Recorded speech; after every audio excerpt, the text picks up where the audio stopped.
wonderful to be here, to talk about my journey, to talk about the wheelchair and the freedom it has brought me. I started using a wheelchair 16 years ago when an extended illness changed the way I could access the world. When I started using the wheelchair, it was a tremendous new freedom. I'd seen my life slip away and become restricted. It was like having an enormous new toy. I could whiz around and feel the wind in my face again. Just being out on the street was exhilarating. But even though I had this newfound joy and freedom, people's reaction completely changed towards me. It was as if they couldn't see me anymore, as if an invisibility cloak had descended. They seemed to see me in terms of their assumptions of what it must be like to be in a wheelchair. When I asked people their associations with the wheelchair, they used words like limitation, fear, pity, and restriction. I realized I'd internalized these responses, and it had changed who I was on a core level. A part of me had become alienated from myself. I was seeing myself not from my perspective, but vividly and continuously from the perspective of other people's responses to me. As a result, I knew I needed to make my own stories about this experience, new narratives to reclaim my identity. I started making work that aimed to communicate something of the joy and freedom I felt when using a wheelchair, a power chair, to negotiate the world. I was working to transform these internalized responses, to transform the preconceptions that had so shaped my identity when I started using a wheelchair by creating unexpected images. The wheelchair became an object to paint and play with. When I literally started leaving traces of my joy and freedom, it was exciting to see the interested and surprised responses from people. It seemed to open up new perspectives, and therein lay the paradigm shift. It showed that an arts practice can remake one's identity and transform preconceptions by revisioning the familiar. So, when I began to dive in 2005, I realized scuba gear extends your range of activity in just the same way as a wheelchair does, but the associations attached to scuba gear are ones of excitement and adventure, completely different to people's responses to the wheelchair.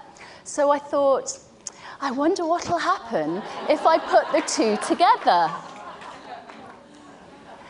And the underwater wheelchair that has resulted has taken me on the most amazing journey over the last 7 years.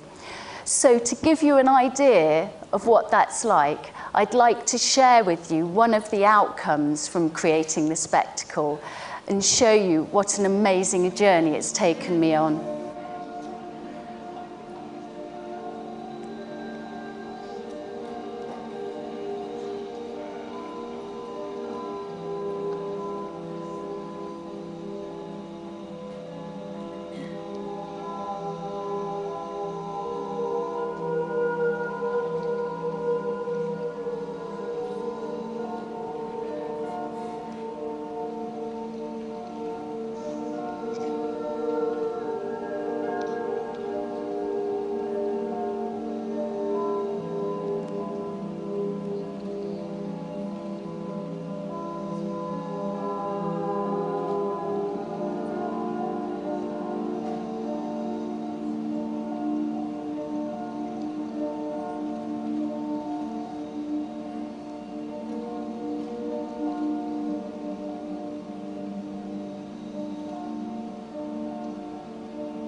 the most amazing experience beyond most other things I've experienced in life. I literally have the freedom to move in 360 degrees of space and an ecstatic experience of joy and freedom.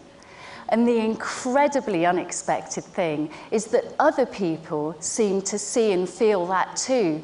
Their eyes literally light up and they see things like, I want one of those, or if you can do that, I can do anything.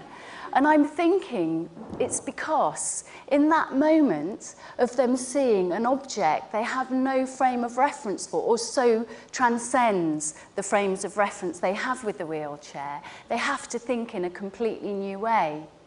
And I think that moment of completely new thought perhaps creates a freedom that spreads to the rest of other people's lives. For me, this means that they're seeing the value of difference, the joy it brings, when instead of focusing on loss or limitation, we see and discover the power and joy of seeing the world from exciting new perspectives. For me, the wheelchair becomes a vehicle for transformation. In fact, I now call the underwater wheelchair portal because it's literally pushed me through into a new way of being, into new dimensions and into a new level of consciousness.